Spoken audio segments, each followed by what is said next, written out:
नमस्कार मित्रों, कैसे हो आप सभी। देखिए मित्रों, काफ़ी दिनों से वीडियो नहीं आ रहा था। इसके पीछे कई बड़ा कारण था। तो मैं आपसे निवेदन करूंगा कि थोड़ी सी मेरी की बात को आप सुने। इसके बाद में थोड़ा सा आपके भी कमेंट थे कि वीडियो का टाइमिंग बढ़ाया जाए, तो मैं साइकोलॉजी के वीडियो का थोड़ा सा टाइमिंग बढ़ा रहा हूं। धीरे धीरे आपको जोड़ने का प्रयास कर रहा हूं। और एसएसटी के अभी क्वेश्चनों के वीडियो लाए जाएंगे, केवल और केवल क्वेश्चन। तो थोड़ी सी मैं मेरी बात और कुछ मेरे विचार है वो आपके सामने रखना चाहता हूँ। विचार नहीं है, ये मेरा दुख मैं प्रकट करना चाहता हूँ। बात कुछ यूँ थी कि हमारे रिश्ते में कि मेरे करीबी, मान लो मेरी साली थी, उसका आकस्मिक निधन हो गया किसी घटना की वजह से। उसकी वजह से मैं काफ़ी 3-4 दिनों से काफ़ी दुख में था। तो उस कारण मैं अभी भी बहुत ज़्यादा मेरे को सदमा लगा हुआ है। तो उस कारण मैं मतलब वीडियो नहीं बना पा रहा था। लेकिन क्यों मैंने सोचा कि आप लोगों के भी थोड़ी सी मैं हेल्प करने का मैं प्रॉमिस कर चुका हूँ। मैंने वादा किया था आप लोगों से मैं कि ये सारा मैं करवाऊँगा। तो उनको लेकर कहीं मेरी भी ये जिम्मेदारी बन रही थी कि कहीं न कहीं ये भी काम मुझे करना चाहिए। तो इसको चलते हुए तो मैं आपसे निवेदन करूंगा कि उनके लिए आप भगवान से दुआ करें कि उनको जो स्वर्ग की प्राप्ति हो, आत्मा को शांति मिले। ऐसी, क्योंकि बहुत ही छोटी सी उम्र में उसकी उम्र थी मित्रों, 15-16 वर्ष थी। और बहुत ही छोटी उम्र में 10th में पढ़ रही थी। कुछ आकस्मिक घटना हो गई, उसकी वजह से ये हो गया। तो हम काफ़ी ज़्यादा, हमारा परिवार और हम काफ़ी ज़्यादा दुख में थे। तो ये बात थी। तो आपसे मैं निवेदन करूंगा कि उनके लिए आप थोड़ी सी दुआ करें। और चलिए शुरू करते हैं। आज अपन पढ़ेंगे अपना जो पहली यूनिट है, पहली यूनिट का जो चैप्टर है जीन पियाजे। जीन पियाजे के बारे में बेसिक जानकारी मैं आपको पढ़ाऊंगा, जिससे क्या होगा कि जीन पियाजे का जो छोटा आपका जो कॉन्सेप्ट है वो क्लियर हो जाए, मतलब उसे जो बेसिक जानकारी आपको मिलती रहे। इसके अलावा मैंने कहा था कि 27 प्रश्नों की सीरीज शुरू करने वाले। तो अपन ये सीरीज तो हालांकि ये शुरू हो चुकी है, लेकिन पहले अपने जो इनके जो जो चैप्टर हैं उन चैप्टरों को मोटा मोटा अध्ययन कर लेते हैं, ठीक है। तो है जीन पियाजे। जीन पियाजे ने 4 अवस्थाएं बताई है, उन्हीं के ऊपर ही कई सारे क्वेश्चन पूछे जाते हैं। कौन कौन सी 4 अवस्थाएं मित्रों? तो पहली अवस्था है इंद्रिय जनित अवस्था। इन अवस्थाओं का क्रम है और इनका नाम है जो बहुत ही इंपॉर्टेंट है, बहुत ही इनको ध्यान रखने योग्य। देखिए, इंद्रिय जनित अवस्था क्या होती है? 0 से 2 वर्ष तक की जो अवस्था होती है उनका नाम दिया है जीन पियाजे ने इंद्रिय जनित अवस्था। और यहाँ पर मैंने लिखा है इंद्रियां। देखिए, इंद्रिय जनित अवस्था में जैसे 0 से 2 वर्ष का कोई बालक या शिशु होता है तो पूर्ण रूप से इंद्रियों के ऊपर डिपेंड करता है। वो इंद्रियों के ऊपर जो है उनके ऊपर पूरा निर्भर रहता है। तो ये पहली अवस्था है जो इंद्रिय जनित अवस्था है। दूसरी अवस्था है पूर्व संक्रियात्मक अवस्था। 2 वर्ष से लगाकर 7 वर्ष की उम्र का भी इनको टाइम ऑफ पीरियड ये है जो ध्यान रखना है आपको। तो दूसरी है जो पूर्व संक्रियात्मक अवस्था। पूर्व संक्रियात्मक अवस्था 2 से 7 वर्ष की अवस्था है। इसमें देखिए किसके ऊपर निर्भर रहता है? इसमें बात के ऊपर निर्भर हो जाता है। अपन जैसे इनको देख अवस्थाओं को थोड़ा सा अपने ऊपर फील करेंगे तो अपन इसको आसानी से सीख पाएंगे। देखिए, 2 से 7 वर्ष का कोई बालक होता है तो वो किसके ऊपर भाषा सीख जाता है। भाषा सीख जाने आत्म केंद्रित होता है, अपने खुद के ऊपर केंद्रित होने लगता है। पहले तो देखिए इंद्रियों के ऊपर केंद्रित था, लेकिन अब ये किसके ऊपर केंद्रित हो जाएगा? अपने खुद के आत्म केंद्रित हो जाएगा। तीसरी अवस्था है मूर्त संक्रियात्मक अवस्था। मूर्त संक्रियात्मक अवस्था ये 7 वर्ष से लगाकर 11 वर्ष का इनका जो टाइम पीरियड जो जीन पियाजे ने बताया है, जो 7 से 11 वर्ष। और इसके ऊपर देखिए ये किसके ऊपर निर्भर हो जाता है? ये प्रत्यक्ष रूप से किसी वस्तु को प्रत्यक्ष रूप से देखता है। देखने के बाद में फिर उसका वर्गीकरण करना सीख जाता है। देखिए, कोई बच्चा होता है जैसे 7 से 11 वर्ष का होता है तो वो गाय और भैंस में है, या फिर पक्षियों का नाम सीख जाता है, या फिर उनमें डिपेंड करना मतलब सीख जाता है। ये हाँ, ये गाय है, ये भैंस है, ये पक्षी में ये कौन सा पक्षी, ये कौन सा पक्षी है। तो उसमें ये वर्गीकरण करना सीख जाता है, क्योंकि वो भाषा सीख जाता है। भाषा सीख जाने के बाद में वो वस्तुओं का वर्गीकरण करना सीख जाता है। चौथी अवस्था है अमूर्त संक्रियात्मक अवस्था। अमूर्त संक्रियात्मक अवस्था है, इसमें देखिए 11 वर्ष का जो बालक है वो फिर 11 वर्ष से लगाकर 15 वर्ष की इन्होंने जो आयु बताई है, इनमें वो जो है विचार तर्क चिंतन करना सीख जाता है। किन्हीं के ऊपर अपना विचार प्रकट करता है, फिर इनके ऊपर तर्क देना सीखता है कि इन वस्तु के ऊपर से उनकी जो डीपली पढ़ने की जो उनकी क्षमता है, डीपली जानने की जो उनकी क्षमता है वो बढ़ जाती है। फिर वो चिंतन करना सीख जाता है, उनके बारे में बार बार विचार करता है। तो ये जो है इन चौथी अवस्था के अंदर इनका जो है चिंतन विकसित होता है। तो ये थी जीन पियाजे की 4 अवस्थाएं और इनके प्रश्न हैं, देखिए काफ़ी महत्वपूर्ण प्रश्न हैं, एग्जामों में पूछे गए हैं। जीन पियाजे द्वारा प्रतिपादित तीसरी अवस्था का क्या नाम है? जीन पियाजे द्वारा प्रतिपादित तीसरी अवस्था का क्या नाम है? देखिए पहली अवस्था अभी अपन ने पढ़ा था, पहली अवस्था का क्या नाम है? इंद्रिय जनित अवस्था। दूसरी अवस्था पूर्व संक्रियात्मक, तीसरी है मूर्त संक्रियात्मक अवस्था। तो तीसरी अवस्था का इन्होंने नाम पूछा है, तो तीसरी अवस्था का नाम क्या हो जाएगा मित्रों? मूर्त संक्रियात्मक अवस्था। कौन सी अवस्था हो जाएगी? मूर्त संक्रियात्मक अवस्था। अगला जो क्वेश्चन है, प्रश्न वस्तुओं को पहचानना, उनमें विभेदीकरण करना, वर्गीकरण द्वारा समझाना, ये क्षमता किस अवस्था में विकसित हो जाती है? देखिए वस्तुओं को पहचानना, उनमें विभेदीकरण करना,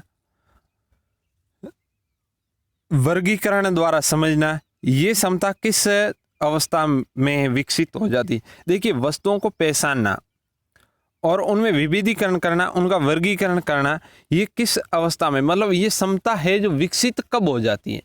देखिए एक चिंतन शब्द अलग है और एक इसमें वर्गीकरण करना ये अलग है।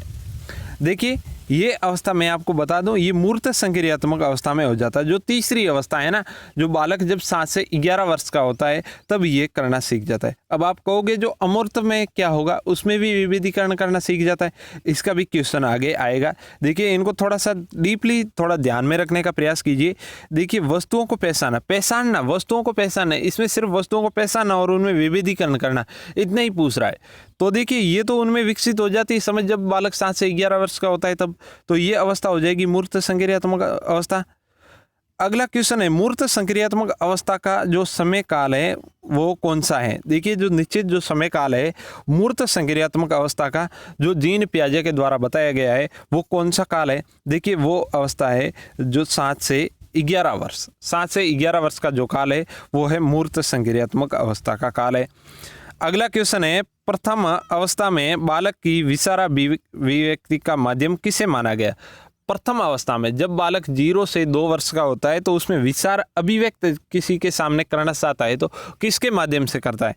तो वो करता है मित्रों या तो किसके माध्यम से? अनुभव, ध्वनियाँ, भाषा या फिर इंद्रिया। तो मैंने पहले ही बताया था कि किसके माध्यम से करता है? इंद्रियों के माध्यम से करता है। अपने भाषा का जो विचार अभिव्यक्त करने का किसी के जैसे माँ के ऊपर निर्भर रहता है, तो अगर वो किसी वस्तु के पास में वो जाना है तो वो पकड़ कर ले जाएगा, क्योंकि उनके जो भाषा का जो है इतना विकास नहीं हो पाता है, तो वो इंद्रियों के ऊपर पूर्ण रूप से जो है उसके ऊपर निर्भर रहता है। अगला क्वेश्चन है, विभिन्न अवस्थाओं को पहचानना और उनमें भेद करना बालक का किस अवस्था में प्रारंभ होता है? विभिन्न वस्तुओं को पहचानना और उनमें भेद करना बालक का किस अवस्था में प्रारंभ हो जाता है? देखिए विभिन्न वस्तुओं के बारे में जो है पहचानना, उनको पहचानना, देखिए 2 से 5 वर्ष की अवस्था में उन वस्तुओं को पहचानना शुरू कर देता है और उसमें भेद करना बालक की किस अवस्था में प्रारंभ होता है? ये प्रारंभ कब होता है? विकसित नहीं होना, प्रारंभ होना। देखिए साइकोलॉजी के कुछ क्वेश्चन ऐसे होते हैं जिनको अपने ऊपर फील करना होता है और उनको ज़्यादा से ज़्यादा पढ़ने का प्रयास करना होता है। देखिए उनमें जो ये विकास का अवस्था का प्रारंभ कब होता है, पूछा क्या है? प्रारंभ कब होता है? तो ये पूर्ण रूप से विकसित तो तृतीय अवस्था में होती है, लेकिन इनका प्रारंभ है जो द्वितीय अवस्था में प्रारंभ हो जाता है। अगला क्वेश्चन है, काफ़ी सारे इंपॉर्टेंट क्वेश्चन है मित्रों। देखिए अगला क्वेश्चन है, स्मरण शक्ति का सर्वाधिक विकास एवं रटने पर आधारित न होकर तर्क पर आधारित किस अवस्था में हो जाता है? देखिए ये पूछ क्या रहा है कि स्मरण शक्ति का जो है विकास, सर्वाधिक विकास और रटने पर आधारित नहीं होकर, देखिए ये पूछ रहा है तर्क चिंतन, मैंने बताया था वो कौन सी अवस्था में हो जाता है? मूर्त संक्रियात्मक या फिर अमूर्त संक्रियात्मक, इसको औपचारिक संक्रियात्मक अवस्था भी कहते हैं। तीसरा है ऑप्शन है पूर्व संक्रियात्मक अवस्था या फिर उपरोक्त सभी। देखिए चिंतन करना है, विचार अभिव्यक्ति जो है, स्मरण शक्ति का जो विकास होता है वो अमूर्त संक्रियात्मक अवस्था में होता है और बी ऑप्शन इसका राइट हो जाएगा, जिसको औपचारिक संक्रियात्मक अवस्था भी कहते हैं। बी ऑप्शन इसका राइट हो जाएगा। अगला क्वेश्चन है बालक का भाषा विकास किस अवस्था में प्रारंभ हो जाता है? बालक का जो भाषा का विकास है वो कौन सी अवस्था में प्रारंभ हो जाता है? तो मित्रों भाषा का विकास है, मैंने बताया कि द्वितीय अवस्था में हो जाता है। जब 2 से 5 वर्ष का बालक हो जाता है तो उसमें भाषा का विकास हो जाता है। तो वो कौन सी अवस्था हो जाएगी? वो है पूर्व संक्रियात्मक अवस्था। कौन सी अवस्था? पूर्व संक्रियात्मक अवस्था। तो ये मित्रों कुछ जीन पियाजे से संबंधित कुछ इंपॉर्टेंट क्वेश्चन थे, जिनमें जो है इनकी अवस्थाओं को समझाने का प्रयास किया है और इनकी अवस्था से संबंधित ही प्रश्न पूछे जाते हैं। और कुछ ऐसी जो परिभाषाएं हैं जो जीन पियाजे से संबंधित कई सारे टॉपिकों में पूछी जाती हैं, वो भी मतलब पूछी जा सकती है। लेकिन ये जो सेकंड चैप्टर है, द्वितीय जो अध्याय है इस जीन पियाजे से संबंधित, और इसमें से यही महत्वपूर्ण क्वेश्चन बन रहे और इनसे संबंधित कई सारे क्वेश्चन अपन आगे आने वाले वीडियो में पढ़ेंगे। तो आप बने रहिए हमारे साथ। अगला जो तीसरा अध्याय है वो है वातावरण एवं वंशानुक्रम। देखिए बालक को प्रभावित करने वाले जो तत्व होते हैं, वातावरण है, वंशानुक्रम है, इनके बारे में अपन पढ़ेंगे। ठीक है। देखिए इनसे कई सारे सिद्धांत दिए गए हैं वातावरण और वंशानुक्रम से संबंधित। तो पहला जो सिद्धांत है अर्जित गुणों का स्थानांतरण का सिद्धांत। अर्जित गुणों का स्थानांतरण का सिद्धांत ये किसके द्वारा दिया गया है? इनका आगे मैंने क्वेश्चन नहीं दिया है, इसीलिए मैंने पहले ये बता दिया है। अर्जित गुणों का स्थानांतरण का सिद्धांत है, ये दिया गया लेमार्क के द्वारा, और इन्होंने जो प्रयोग किया था वो जिराफ के ऊपर इन्होंने मित्रों प्रयोग किया था। लेमार्क ने जो प्रयोग किया था वो जिराफ के ऊपर किया था। लेमार्क का कहना था कि जो किसी का विकास होता है तो वो धीरे धीरे अर्जित गुणों के आधार पर होता है। इन्होंने जिराफ के ऊपर प्रयोग किया था। इन्होंने कहा था कि जो पहले ये जिराफ है इनकी जो गर्दन है इतनी लंबी नहीं हुआ करती थी, लेकिन जहाँ पर ये जिराफ पाए जाते हैं वो वहाँ पर जो है जो पेड़ पौधे बहुत ऊंचे हुआ करते थे, तो इनको खाने के लिए धीरे धीरे ये इन्होंने जो ऊंचा देखो जैसे बढ़ने का प्रयास किया, तो धीरे धीरे इनकी गर्दन में विकास होता शुरू हो गया। हजारों सालों का ये परिणाम देखने को मिलता है, लेमार्क का कहना है। और पहला क्वेश्चन है निम्न में से कौन सा वंशानुक्रम का नियम नहीं है? रीट 2016 में पूछा गया क्वेश्चन है कौन सा वंशानुक्रम का नियम नहीं है? समानता का नियम, भिन्नता का नियम, प्रत्यागमन का नियम या फिर अभिप्रेरणा का नियम। देखिए मित्रों वंशानुक्रम, देखिए वंशानुक्रम समानता का नियम ही है, कई सारे नियमों के बारे में बताएंगे भी आपको, और भिन्नता का नियम भी है, प्रत्यागमन का नियम भी है। देखिए भिन्नता का नियम वाले ये बताते हैं कि जो वंशाणु जो है ये किसी पीढ़ी का विकास होता है वो मतलब भिन्न भिन्न तरीके से होता है। और समानता का नियम में ये कहता है कि नहीं भिन्न भिन्न तरीके से नहीं होता है, समान तरीके से होता है। प्रत्यागमन का ये होता है एक से दूसरे में स्थानांतरण होना है, ये प्रत्यागमन का नियम कहलाता है।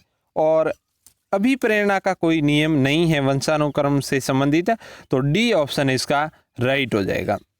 अगला क्वेश्चन है जैसे माता पिता वैसी संतान, ये नियम किसका है? देखिए इसको देखते ही पता चल जाता है, जैसे माता पिता वैसी संतान कैसा नियम है मित्रों, आप बताइए। तो ये नियम हो जाएगा मित्रों समानता का नियम, मतलब जैसे ही माता पिता और वैसे ही उसकी संतान, ये समानता का नियम हो जाएगा। अगला क्वेश्चन है वंशानुक्रम का नियम है। देखिए वंशानुक्रम का कौन सा नियम है? संक्रमण का नियम, बीज कोष का निरंतरता का नियम या फिर प्रत्यागमन का नियम या फिर सभी। देखिए वंशानुक्रम देखिए संक्रमण से भी होता है, बीज कोष की निरंतरता का नियम भी है और प्रत्यागमन का नियम भी है। ये उपयुक्त सभी इसके जो राइट आंसर हो जाएगा, जो डी ऑप्शन इसका सही हो जाएगा। अगला क्वेश्चन है वातावरण में वे सभी बाह्य तत्व आ जाते हैं जिन्होंने व्यक्ति के जीवन आरंभ करने के समय से ही प्रारंभ किया। देखिए क्वेश्चन को एक बार फिर से पढ़िए मित्रों, क्वेश्चन को अच्छे तरीके से समझना है। वातावरण में वे सभी बाह्य तत्व आ जाते हैं जिन्होंने व्यक्ति को जीवन आरंभ करने के समय से प्रारंभ किया। जीवन आरंभ करने के समय से ही प्रारंभ किया था, ये किसने कहा था? ये किसकी जो है डेफिनेशन है, परिभाषा ये किसने दी थी? तो मित्रों ये वुडवर्थ ने कहा था कि वातावरण में वे सभी बाह्य तत्व आ जाते हैं जिन्होंने व्यक्ति को जीवन आरंभ करने के समय से प्रारंभ किया। मतलब जब से व्यक्ति का जीवन आरंभ होता है तब से वे तत्व साथ में हैं। और ये कहा था जो है वुडवर्थ ने कहा था, डी ऑप्शन इसका राइट हो जाएगा।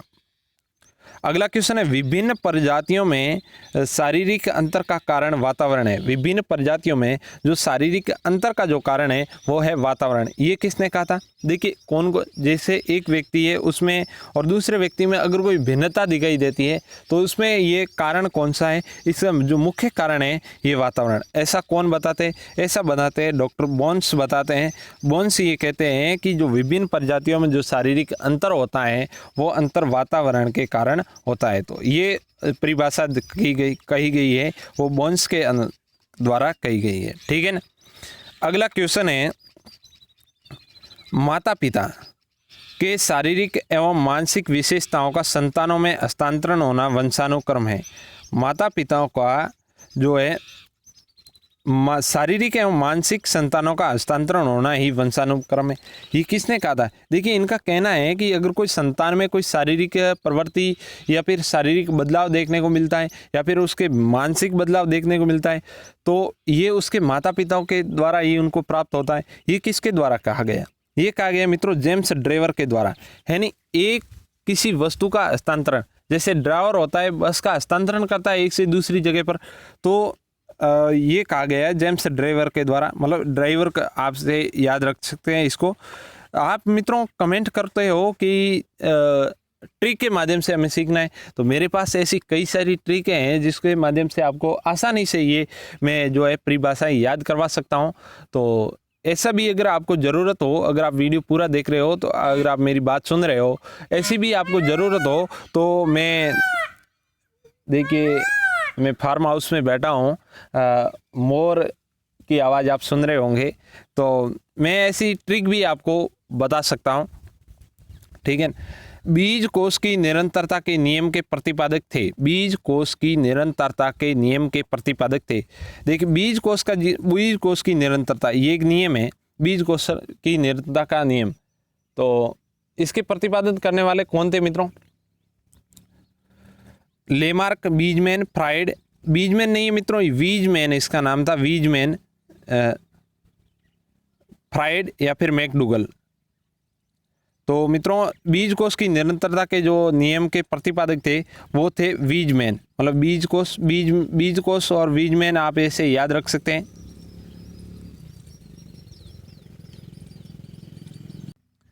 तो इसका राइट आंसर हो जाएगा वीजमैन। ठीक है ना।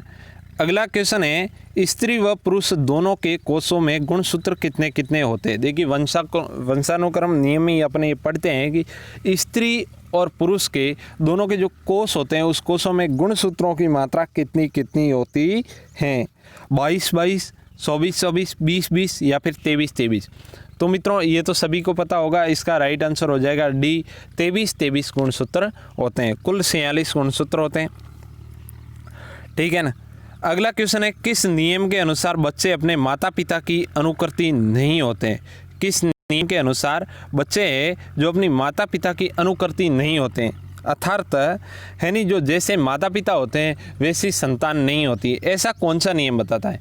तो मित्रों ये तो देखने से भी पता चल जाता है कि जैसी संतान जैसे माता पिता वैसी संतान, वो तो समानता का हो जाएगा। लेकिन जैसे माता पिता वैसी संतान नहीं होना, जो कौन सा नियम हो जाएगा? तो ये भिन्नता का नियम हो जाएगा। कौन सा नियम हो जाएगा?